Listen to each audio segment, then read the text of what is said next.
Gracias a Dios por cada una de estas bellas y hermosas mujeres que tenemos en la congregación.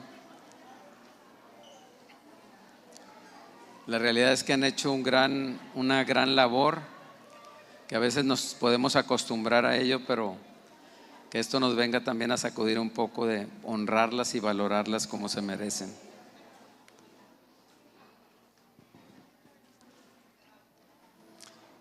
Y bueno, pues si hay mamás aquí, es que hay hijos también, ¿verdad? ¿Dónde están los niños? Que levanten su mano. Muy bien, vamos a orar por ellos para que pasen a sus salones. Le damos muchas gracias a Dios por la vida de los niños. Gracias por esta generación presente, Señor, que has puesto en nuestro cuidado, en nuestras manos, en esta iglesia. Los bendecimos, así también bendecimos, Señor, a toda la labor que hacen los maestros, los encargados, Padre, de poder sembrar en los corazones de nuestros hijos, en el nombre de Jesús, amén. Muy bien, pueden pasar a sus salones. Gracias a Dios por la vida de cada uno de los niños. Recordarles del campo de verano, ¿verdad? Que cada vez se acerca más para que se inscriban aquellos niños que no se han inscrito y puedan asegurar ahí el lugar con oportunidad, ¿verdad? Porque hay que ver también lo de las camisetas y todo eso de las medidas. Entonces, si no has inscrito a tus niños, al final puedes acercarte ahí con alguno de nosotros para anotar ahí las edades y todo eso, ¿verdad? Recordarles que entre semana tenemos los grupos Conexión, ¿verdad? ¿Qué lección es la que vamos a ver esta semana? Es la lección 9, que estamos viendo la serie El Secretos del Lugar Secreto, que habla de la oración, de la importancia que tiene la oración. Lo que dice Mateo 6:6, tú cuando ores, y lo hemos dicho, porque vas a tener la necesidad de orar, ¿verdad? No es opción, no es igual como cuando dijo, tú cuando ayunes, porque vas a tener la necesidad de abstenerte de cosas que te rodean y dedicar tiempo a la oración. Y luego estamos viendo esos secretos, y el día de esta semana toca en la lección 9, que es el secreto de no tener un plan B. Como ahorita está muy famoso lo del plan B, ¿verdad? Pero el cristiano no tiene un plan B. La palabra de Dios es el plan A desde los orígenes, y a Dios no se le ha salido nada de control. Y muchas veces nosotros decimos que confiamos en Él, pero andamos buscando otros planes a nuestro esfuerzo, a nuestra manera de pensar. Pero es interesante este secreto de no tener un plan B, y ese plan B es ir al Señor. Ese plan A es ir al Señor y no andar con otros planes ahí por nuestra propia cuenta. También hacerles una invitación. Se cambió el día de campo que tenemos, haciendo el valor de la comunión entre nosotros, que es importante. Aparte de vernos aquí los domingos, es bueno entre semana, y tenemos una vez al año un día de campo, que es aquí por el Barrial. Va a ser el día 27 de mayo. Si te están llegando los correos del grupo de Alfarero, pues ahí vas a recibir la invitación o el croquis.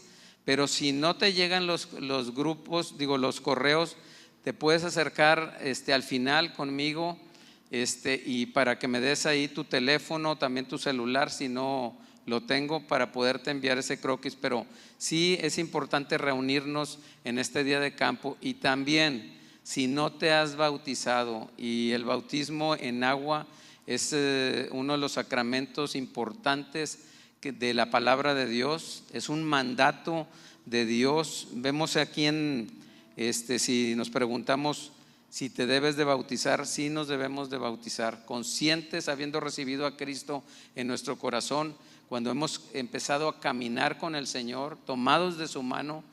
Dice el significado del bautismo en agua, dice Romanos 6. Les voy a leer del 4 al 6, donde habla de que es una identificación con la muerte, con la sepultura y con la resurrección de Cristo. Dice la palabra en Romanos 6:4: por tanto, hemos sido sepultados con Cristo por medio del bautismo para muerte, a fin de que como Cristo resucitó de entre los muertos por la gloria del Padre, así también nosotros andemos en una nueva vida. Porque si hemos sido unidos a Cristo en la semejanza de su muerte, si tú y yo nos hemos identificado con la muerte de Jesucristo, ciertamente lo seremos también en la semejanza de su resurrección. Entonces vemos que nos identificamos con la muerte, con la sepultura y con la resurrección de Cristo. Sabemos esto, que nuestro viejo hombre fue crucificado con Cristo para que nuestro cuerpo de pecado fuera destruido, a fin de que ya no seamos esclavos del pecado. Y luego ya sigue diciendo ahí. Entonces sí les voy a pedir que mediten bien aquellas personas que ya han recibido a Cristo como su Señor y Salvador y no han sido bautizadas, conscientes de su naturaleza caída, pero que en Cristo se regeneran todas las cosas, somos unas nuevas personas. También debemos llevar nuestra fe al bautismo, ¿verdad? Y entonces ese día de campo vamos a aprovechar para bautizar a aquellas personas que no se han bautizado, y también que se acerquen a mí para poderles mandar también un estudio y poder, cualquier duda sobre el bautismo, poderla explicar, que estemos preparados. Pero es una demostración de fe así en público, de que se han identificado con la muerte, sepultura y resurrección de nuestro Señor Jesucristo. ¿Por qué es importante? Es un mandato de Dios, y dice la palabra: si me amas, guarda mis mandamientos, ¿verdad? Y además porque Jesús nos dio el ejemplo de bautizarse. Cuando Juan el Bautista ahí en el río Jordán apareció en su ministerio, Jesús fue a él y le dijo: bautízame. Y así en principio como que no quería bautizarlo porque pues era Jesús, y Jesús no cometió pecado, pero él se estaba identificando con cada uno de nosotros, los pecados de cada uno de nosotros, y entonces era necesario que Jesucristo fuera bautizado. Entonces es porque es un mandamiento y es porque seguimos el ejemplo de nuestro Señor Jesucristo. Entonces la dinámica de ese día de campo es que cada quien lleva lo suyo, ¿verdad? Las cosas que va a comer, lo que va a tomar, todo. Ahí hay asador, hay una alberca, hay un suficiente espacio. Y entonces la cita ahí es a las 11 del sábado 27, para que vayas ahí preparando esa fecha y podamos estar juntos conviviendo como iglesia, como familia de Dios.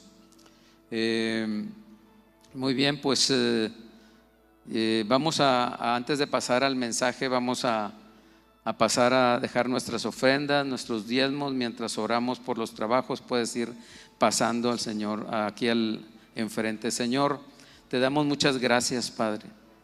Gracias por tu provisión. Bendecimos, Señor, la provisión que viene de ti.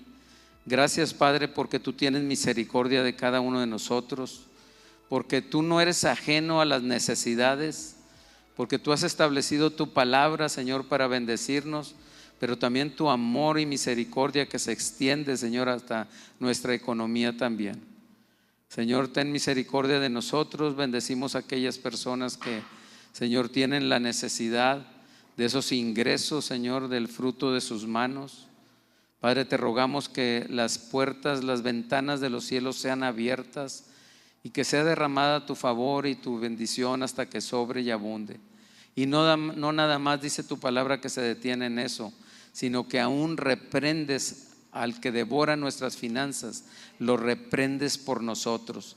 Y Señor, hemos sido testigos fieles de que gracias a ti nunca ha faltado en pan en nuestra mesa, pero también tu preciosa presencia. En el nombre de Jesús, amén. Muy bien, pues le voy a pedir a Juan Pedro que pase. Estamos viendo el libro de los Hechos y hoy vamos a terminar con el capítulo 7. Vamos a orar por Juan Pedro. Señor, te damos muchas gracias, Señor, por la vida de Juan Pedro, que el día de hoy nos trae tu preciosa palabra, que sea esa semilla que caiga en nuestros corazones como una tierra fértil, Señor, que dé fruto a su tiempo, que su hoja no cae, que todo lo que haga prospere. Juan Pedro, te bendecimos en el nombre de Jesús y estaremos atentos a la palabra del día de hoy. Amén.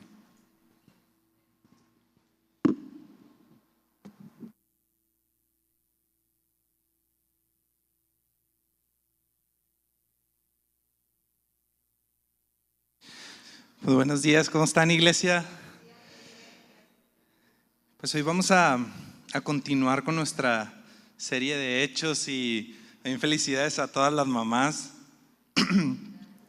Yo creo que este mensaje aplica mucho para ellas. Yo creo que hay como pocos roles en la vida que requieren más sacrificio que el de la maternidad. Y tenemos varias semanas hablando de Esteban, todo el capítulo 7 y un poquito de antes. Esteban está dando un discurso apologético y hemos ido analizando partes de esto y hoy llegamos a la conclusión de eso. Y quiero empezar este mensaje como con una historia, no sé, no es una historia. ¿Cuántos vieron la película de Courageous, la de Reto de Valientes, de los hermanos Kendrick? Tiene rato. Y si son como yo, que la vieron un buen de veces, yo creo que la he visto por lo menos 5 veces, he llorado en todas, la recomiendo mucho. Hay una parte en donde uno de los personajes, que se llama Javier Martínez, va a una entrevista y dentro de la entrevista pues, le dicen como sus funciones y le dicen, bueno, cuando entren, no sé, los paquetes, si viene si viene 1.5, tú vas a reportar 1. Y si vienen tal, y él se queda como que, no, yo no puedo hacer eso, ¿no?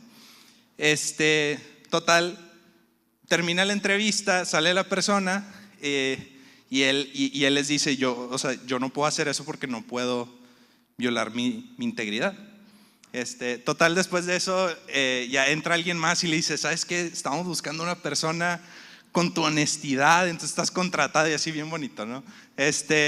Y como que uno pensaría, pues final feliz o no sé. Y esto me recordó otra historia que tiene, vamos a pensar un final un poquito más amargo, pero en realidad es como la misma escena, ¿sí? Una persona está trabajando en una empresa aquí en Monterrey y le piden hacer algo que pues para él era incorrecto, entonces pues decide no hacerlo y les dice, yo no puedo hacer eso, y pues termina perdiendo su trabajo y pasando por un momento de escasez económica bastante complicada para él y para su familia. Y uno pensaría, oye, pues, ¿qué cuando honras a Dios no vas a tener ese respaldo? O sea, porque a veces parecería que hacer lo correcto te termina dando resultados negativos, ¿no? Y en realidad pues a veces esto es lo que sucede, ¿no? Hacer lo correcto a veces cuesta. Ahora, hemos estado, cuando Julio compartió, en realidad hay un versículo o un tema que en el cual hemos estado recayendo mucho, que es 1 Pedro 3, capítulo 3, versículo 15, que es, y es porque el mensaje de Esteban es una apologética, pero voy a leer el versículo. 1 Pedro capítulo 3, versículo 15 dice, sino que santifiquen a Cristo como Señor en sus corazones, estando siempre preparados para presentar defensa ante todo el que les demande razón de la esperanza que hay en ustedes, pero háganlo con mansedumbre y reverencia. Y hemos estado recayendo mucho en esto porque a Esteban lo estaban acusando y él estaba como ante un juicio y él estaba respondiendo o dando un discurso apologético de su fe y defendiéndose de estas acusaciones que más adelante las vamos a ver. Ahora, quiero leer, me voy a enfocar en 1 Pedro capítulo 3, pero vamos a leer un poco más arriba y un poco más abajo porque ahora me voy a enfocar en algo un poquito diferente. Voy a leer, es 1 Pedro capítulo 3 versículo 14, pero lo voy a leer en Nueva Traducción Viviente. Dice, pero aún si sufren por hacer lo correcto, Dios va a recompensarlos. Así que no se preocupen ni tengan miedo a las amenazas. En cambio, adoren a Cristo como el Señor de su vida Si alguien les pregunta acerca de la esperanza que tienen como creyentes, estén siempre preparados para dar una explicación, pero háganlo con humildad y respeto. Mantengan siempre limpia la conciencia, entonces si la gente habla en contra de ustedes, será avergonzada al ver la vida recta que llevan porque pertenecen a Cristo. Recuerden que es mejor sufrir por hacer el bien, si eso es lo que Dios quiere, que sufrir por hacer el mal. Y quiero volver a leer esta parte, pero quiero que la lean todos conmigo, porque esto es lo que quiero que se les quede bien, bien clavado, ¿sí? Y vamos a leer el versículo 17 otra vez. Dice: recuerden que es mejor sufrir por hacer el bien, si eso es lo que Dios quiere, que sufrir por hacer el mal. Ok, ahora, y esto es un poquito curioso, ¿no? Porque ahora, ¿cuántos han sufrido por hacer el mal, no? O sea, es como que, ¿cuántas veces no la has regado y es de que tienes consecuencias negativas y hasta cierto punto lo entiendes? Es como que, chin, pues la regué, hice algo malo, obtuve mis consecuencias negativas. Pero ¿qué pasa cuando sufres por hacer el bien? Cuando tú dices, oye, hice todo bien, busqué consejo, honré a mis autoridades, honré a Dios, obedecí a Dios, busqué su voluntad y al final sentí como que el resultado no fue bueno o salí perjudicado. Y eso nos puede hacer sentir como que, oye, pues Dios no me está respaldando, algo está pasando, ¿no? Y no sé, pensaba como en un ejemplo y hace casi 2 años fui con la familia de mi hermana, yo, o sea, mi familia, mis papás, fuimos a Cancún. Todavía no nacía Kendra y le vi, estaba chiquito, o sea, era como toddler, tenía 1 año, 10 meses por ahí. Fue mi hermana con mi sobrino que tenía como 3 años y pues obviamente pues los niños se pelean, ¿no? Y es como que pues se andan ahí robando los juguetes y quitando las cosas, pero Levi y mi sobrino tienen personalidades como muy diferentes, o sea, Levi es como, no sé, o sea, es un niño hiperactivo, es un monstrillo, o sea, pero mi sobrino es de esos niños como que, pues es tranquilo, o sea, él agarraba sus peluches y los acomodaba y así, o sea, obviamente Levi agarra un juguete, pues, o sea, no sé, es de esos niños que lo avientan al piso, ¿verdad? Y tienes que estar ahí, lo recoges y lo recoges y lo recoges, pero bueno, ese problema no está con mi sobrino. En total, él tenía sus peluches y él decía que eran sus amigos, traía 5 peluches y todos tenían nombre.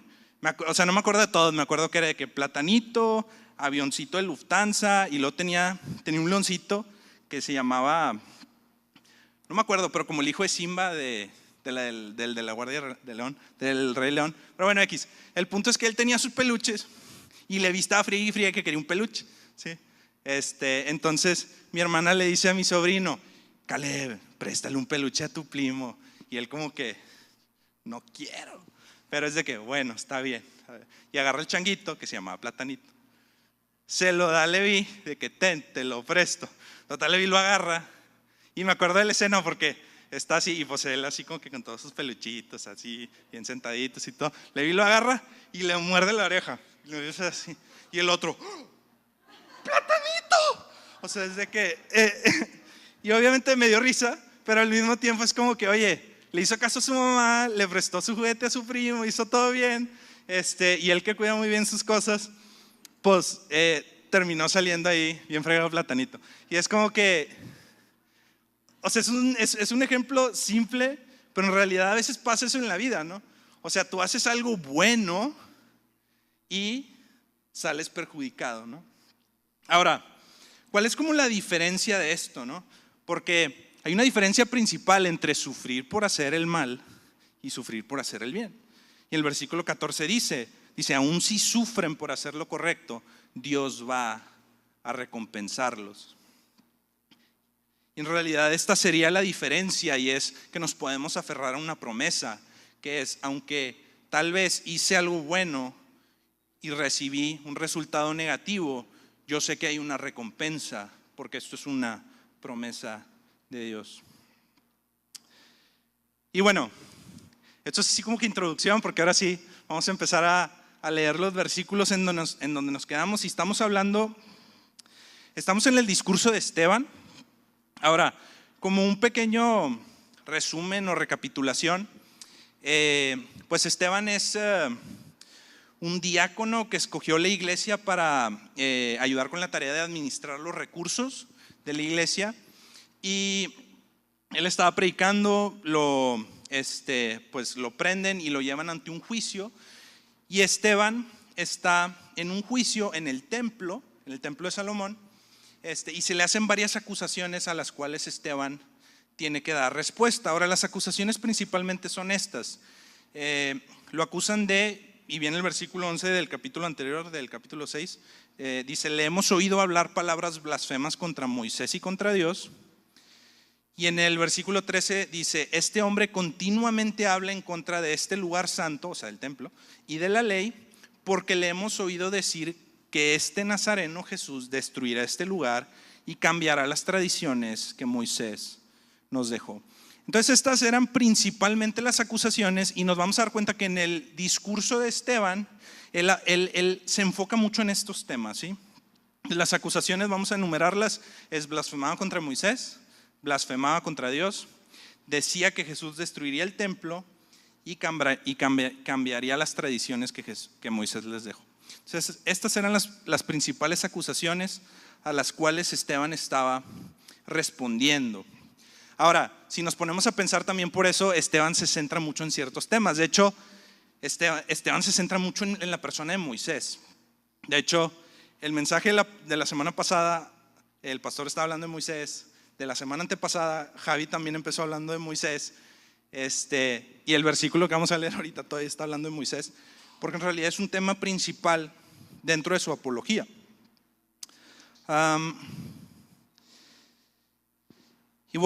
Vamos a continuar leyendo desde el versículo 44, que es Hechos 7, versículo 44, que es en donde nos quedamos la semana pasada,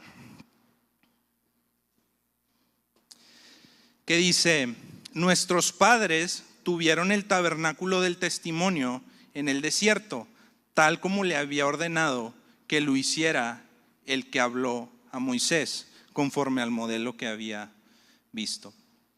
Y aquí en realidad este es el último versículo donde Esteban habla de Moisés, y está llegando al punto del templo, porque ahora va a empezar a hablar del templo. Pero para hablar del templo hay que empezar a hablar del tabernáculo, ¿sí? Antes de que el pueblo de Israel entrara a Canaán, a la tierra prometida, y Salomón pudiera construir el templo, muchos años tenían como un templo móvil, ¿sí? Básicamente, o sea, Dios le dijo, oye, a Moisés le dio indicaciones de cómo hacer como una carpa, que era la tienda de reunión, vamos a llamarlo como un templo provisional, que obviamente el pueblo de Israel usó por muchísimos años. Y como templo móvil, el pueblo de Israel, los levitas lo armaban y lo desarmaban cuando se movían por el desierto. En este templo, o en esta tienda de reunión, perdón, pues tenían pues todas las mismas características que tiene el templo, ¿no? El lugar santo, el lugar santísimo, y tenía el arca del pacto, que es donde estaba la presencia de Dios. Voy a leer el versículo 45, dice: a su vez, habiéndolo recibido, nuestros padres lo introdujeron con Josué al tomar posesión de las naciones que Dios arrojó de delante de nuestros padres hasta los días de David. Y David halló gracia delante de Dios y pidió el favor de hallar una morada para el Dios de Jacob.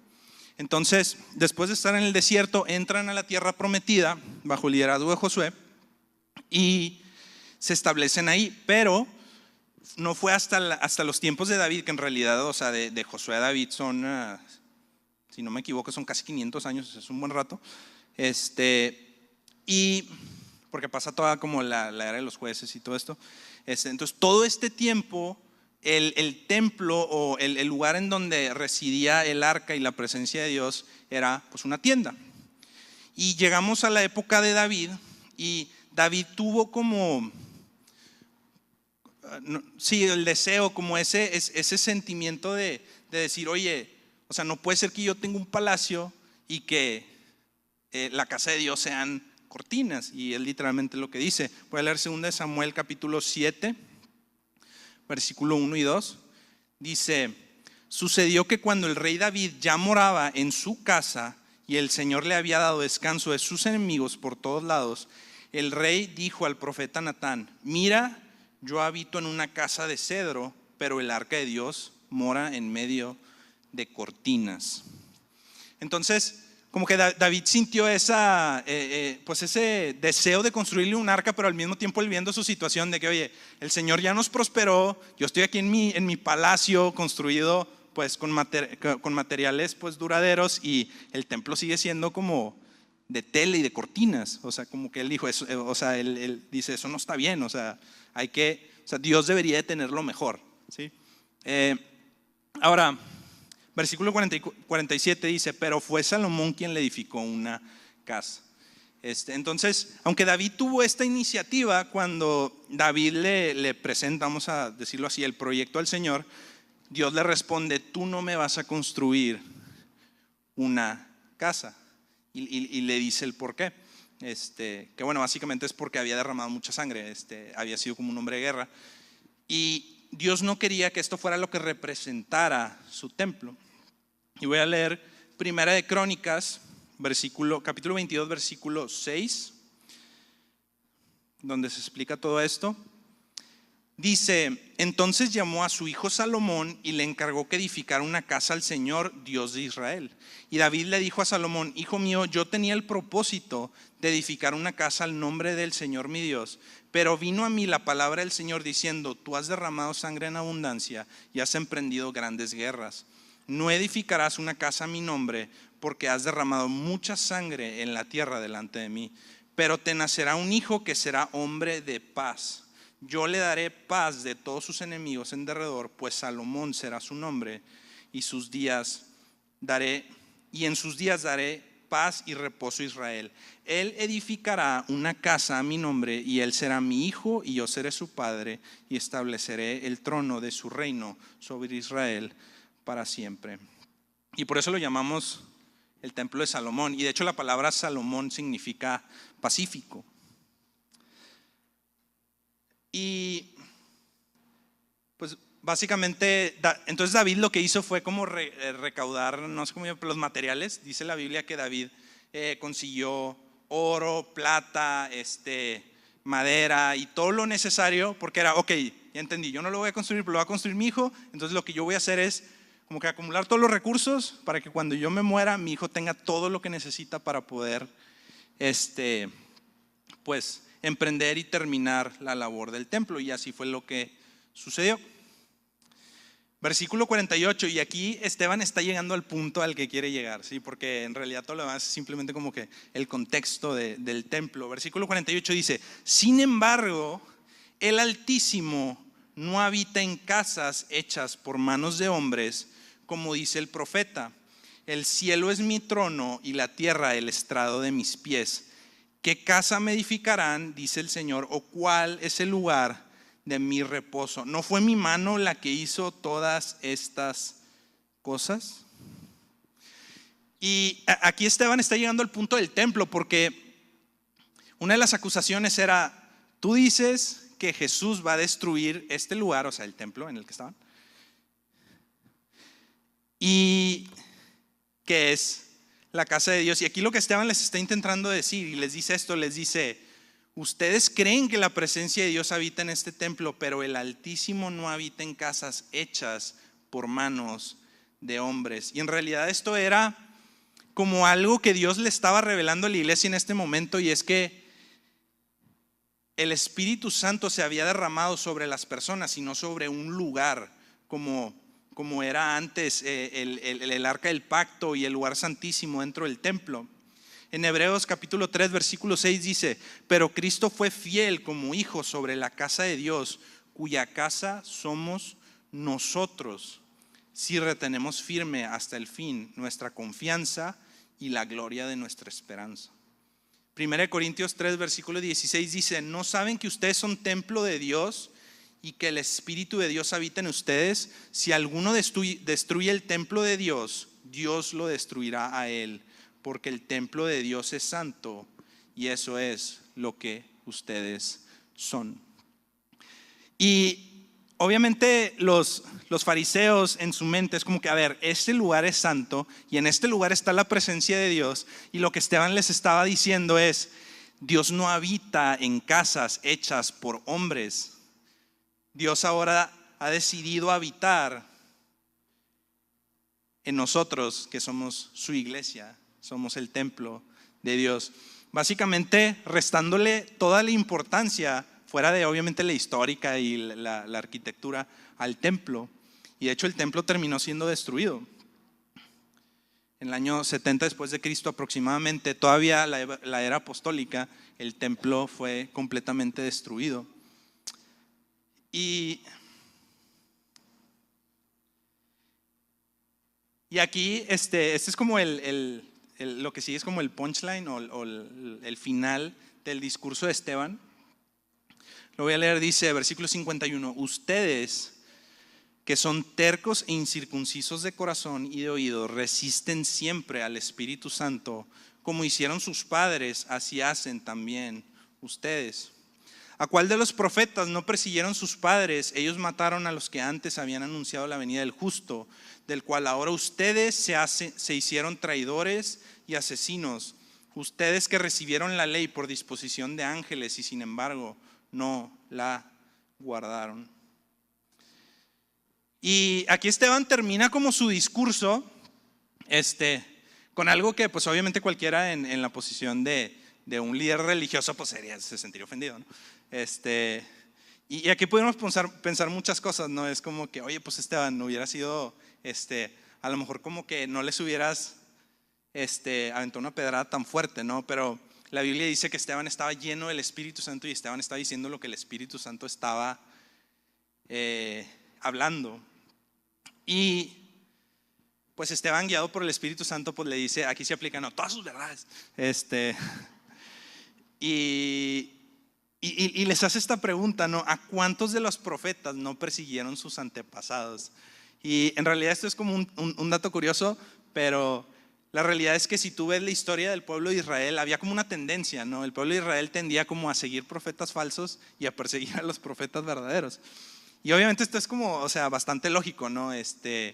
Un profeta falso tiende a decirte lo que quieres escuchar y un profeta verdadero pues tiende a decirte pues la palabra de Dios, que a veces regularmente incomoda. Entonces terminan siendo perseguidos. De hecho la Biblia dice que, bueno, no dice la Biblia, pero Isaías como referencia histórica, murió aserrado a la mitad por lo mismo, porque hablaba la palabra de Dios, no le gustó al rey lo que le decía y pues lo mandó matar. Ezequiel, hay una parte en donde dice de que viene a mí la palabra del Señor y dice y ya no le voy a decir nada a este pueblo, porque cada vez que Dios me habla y yo les digo lo que Dios dice, me meten a la cárcel, me torturan y hasta me quieren matar. ¿Por qué? Pues porque en realidad Dios estaba dando una palabra de juicio y no era lo que el pueblo quería escuchar. Y le pasó lo mismo a Jesús, ¿no? O sea, Jesús vino a hablar la palabra de Dios y pues a los líderes de la época, tanto gobernantes, políticos como religiosos, pues no les gustó lo que Jesús estaba diciendo y pues también lo terminaron matando. Ahora, aquí Esteban estaba obedeciendo una clara enseñanza de Jesús. Y el obedecer a Jesús en este momento, pues Esteban le costó la vida. Mateo capítulo 16, versículo 25 dice: porque el que quiera salvar su vida, la perderá, pero el que pierda su vida por causa de mí, la hallará. Pues qué provecho obtendrá un hombre si gana el mundo entero, pero pierde su alma. ¿O qué dará un hombre a cambio de su alma? Y Esteban consideró más valioso el mensaje de Cristo que su propia vida. Y este es un punto importante, porque si vemos como la perspectiva desde afuera, pues Esteban pudiera decir: oye, yo honré a Dios, obedecí a Dios, hice lo que el Espíritu Santo me estaba guiando a hacer y me mataron a pedradas. O sea, es como, no me fue bien. Pero obviamente cuando mantenemos en mente la realidad eterna y la recompensa que Dios nos ha prometido, pues Esteban no sufrió pérdida. Versículo 54 dice: al oír esto se sintieron profundamente ofendidos y crujían los dientes contra él. Ahora, pues obviamente hombres malos confrontados con la verdad, pues se ofenden y reaccionan violentamente, y fue exactamente lo que sucedió. En Juan capítulo 3 versículo 19 dice: y este es el juicio, que la luz vino al mundo y los hombres amaron más las tinieblas que la luz, pues sus acciones eran malas. Y en lugar de que este mensaje, y de hecho normalmente como los mensajes como de juicio que manda Dios por medio de los profetas, normalmente las personas en lugar, o sea que sí llegó a suceder, que en lugar de arrepentirse de que, oye, sí es cierto, o sea, nuestros antepasados pues mataron a todos los profetas, a lo mejor nosotros estamos haciendo lo mismo, o sea, no fue la reacción que se obtuvo, ¿no? Se obtuvo pues simplemente como ira, y que se desencadenó en un acto violento. Versículo 55 dice: pero Esteban, lleno del Espíritu Santo, fijó los ojos en el cielo, vio la gloria de Dios y a Jesús de pie a la diestra de Dios, y dijo: veo los cielos abiertos y al Hijo del Hombre de pie a la diestra de Dios. Y Esteban tuvo una visión del cielo, ese cielo que en unos momentos pues él iba a entrar. Yo me lo imagino así como que viendo, y dijo: pues ahí voy para allá. Y en realidad pues sí. Romanos 8 capítulo 34, y este es como un tema recurrente, o algo que el Espíritu Santo le había revelado a la iglesia, ¿no? De dónde estaba Jesús. En Romanos 8 capítulo 34 dice: ¿quién es el que condena? Cristo Jesús es el que murió, sí, más aún, el que resucitó, el que además está a la diestra de Dios, el que también intercede por nosotros. Y este concepto también lo vemos en Apocalipsis, ¿no? Donde está Juan y ve, y es como ve el trono y al Cordero a la diestra. Y como o sea, esto que otros apóstoles y profetas vieron es algo que Esteban vio en el momento de su muerte, ¿no? El trono y al Hijo de Dios a la diestra del Padre. Versículo 57 dice: entonces ellos gritaron a gran voz y tapándose los oídos se lanzaron a una contra él, echándolo fuera de la ciudad, comenzaron a apedrearlo, y los testigos pusieron sus mantos a los pies de un joven llamado Saulo. Y esta es como una escena interesante porque,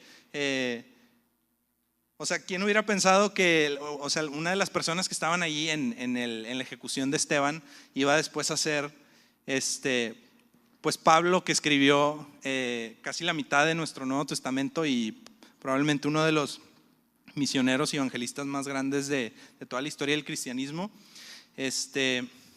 Y no me voy a centrar mucho en Pablo porque en realidad la próxima semana se centra en Saulo. Entonces pues ahí lo dejamos para la siguiente semana. Voy a leer el versículo 59, dice: y mientras lo apedreaban, Esteban invocaba al Señor y decía: Señor Jesús, recibe mi espíritu. Cayendo de rodillas, clamó en alta voz: Señor, no les tomes en cuenta este pecado. Habiendo dicho esto, durmió. Y Esteban, podemos decir que siguió el ejemplo de Jesús, su maestro, hasta su último aliento, ¿no? De hecho, o sea, es esto mismo que estas mismas palabras que dice Esteban justo antes de morir son una de las 7 palabras que dice Jesús cuando está en la cruz antes de morir. En Lucas 23 versículo 34 dice: y Jesús decía: Padre, perdónalos porque no saben lo que hacen. Y es como Esteban imitando lo que Jesús hizo en la cruz, de buscar misericordia y perdón para aquellas personas que lo estaban ejecutando. Y si nos ponemos a pensar, a lo mejor no es como el final feliz que a muchos nos gustaría que hubiera, ¿no? Yo creo que a la mayoría nos gustan esas historias en donde como Dios interviene y es como algo muy obvio que está pasando algo bueno, ¿no? No sé, un ejemplo muy común es el de los amigos de Daniel, Sadrach, Mesach y Abednego en el horno de fuego, ¿no? Todos leen esa historia y es como que, sí, ellos honraron a Dios, los metieron al horno y no se quemaron, no se les quemó ni el pelo ni la ropa, ¿no? Pues con ganas. Pero ¿qué pasa cuando te avientan al horno y si te quemaste? ¿Qué pasa cuando te llevan al concilio, te juzgan y las pedradas, o sea, no sé, una historia pudo haber sido de que le aventaron las pedradas y ni una le dio, o sea, es como que, no, sí le cayeron, o sea, y probablemente casi todas, a lo mejor a uno que otro pues no le atinaba, ¿verdad? Pero, o sea, las piedras dieron y lo mataron. ¿Qué pasa cuando tú haces algo bueno y recibes este tipo de resultado? ¿Qué pasa cuando por tu honestidad pierdes tu trabajo? ¿Qué pasa cuando a lo mejor por hacer algo bueno y no ver como lo malo en la gente, tal vez te traicionan, te engañan, pues muchas cosas pueden suceder negativas, vamos a verlo así, cuando decidimos honrar a Dios y preservar nuestra integridad? Y pues, en este caso, pues a Esteban le costó la vida.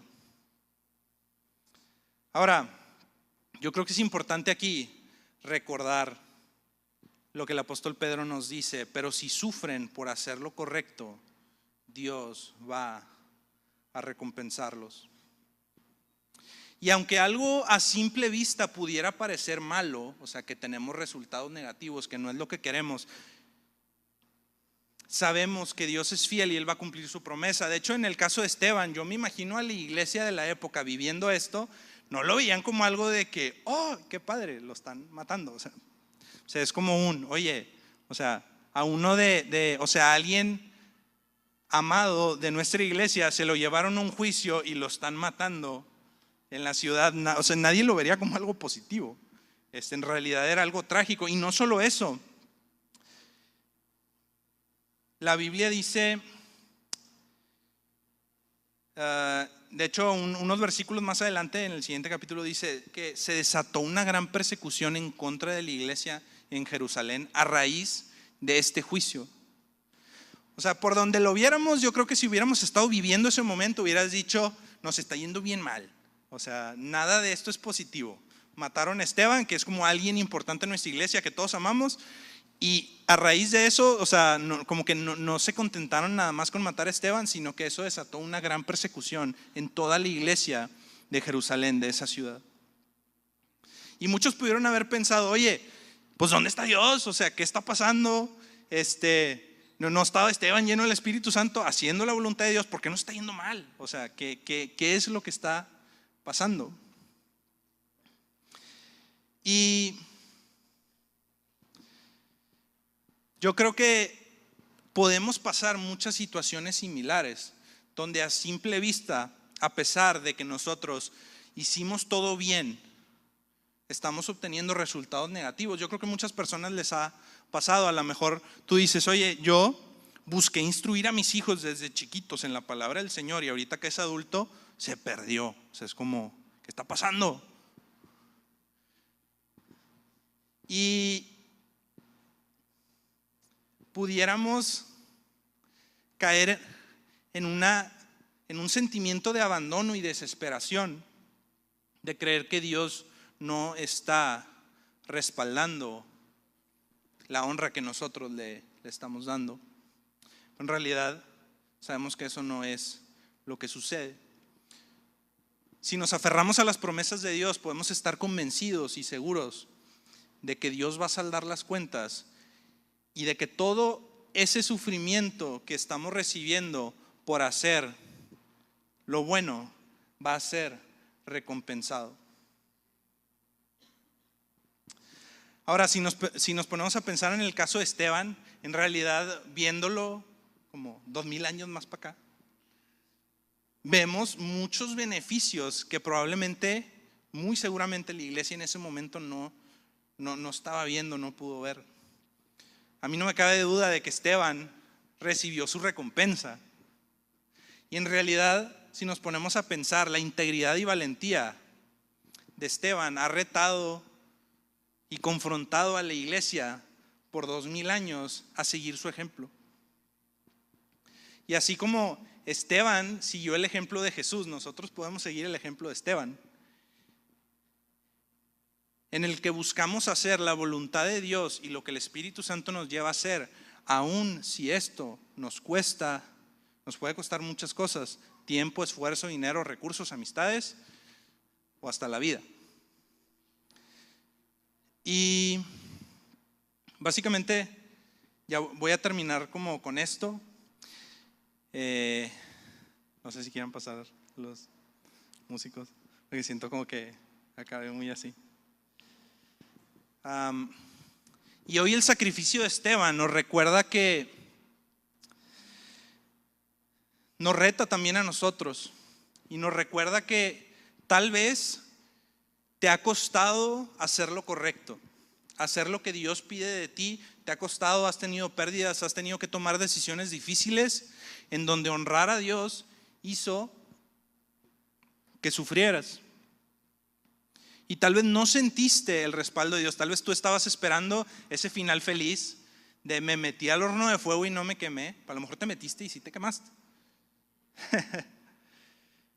Pues hoy quiero recordarte las palabras del apóstol Pedro y la promesa de nuestro Señor Jesucristo, de que es mejor sufrir por hacer el bien, y aun si sufres por hacer lo correcto, Dios te va a recompensar. ¿Y qué les parece si terminamos orando para que Dios traiga esta convicción a nuestra vida, y que cuando nosotros veamos resultados negativos a nuestra obediencia y a honrar a Dios al preservar nuestra integridad, que nosotros podamos estar seguros de que así como Esteban vamos a tener nuestra recompensa?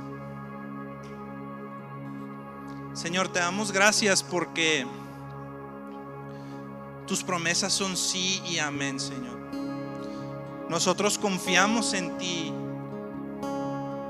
Te pedimos, Padre, que si hemos estado en situaciones en donde hemos sentido que tú no nos respaldas, que hemos buscado honrarte y no hemos obtenido los resultados que quisiéramos, te pido, Señor, que nos recuerdes, que afiances nuestra fe en tus promesas y el saber que tú estás en control y que tú has prometido recompensarnos. Te pido, Señor, que en medio de estas situaciones difíciles nos des valentía, fe, esperanza para hacer lo que a ti te agrada, para buscar agradarte a ti y no a los hombres, Señor. Te lo pedimos, Padre, en el nombre de Jesús. Pon en nosotros esa convicción de querer amarte, agradarte, honrarte a pesar de las circunstancias y a pesar de los resultados, Señor. Te lo pido, Padre, en el nombre de Jesús, que en nuestras decisiones diarias podamos honrarte, Señor, que podamos estar confiados en que tú estás con nosotros y que tú estás obrando. Te lo pedimos esto en el nombre de Jesús.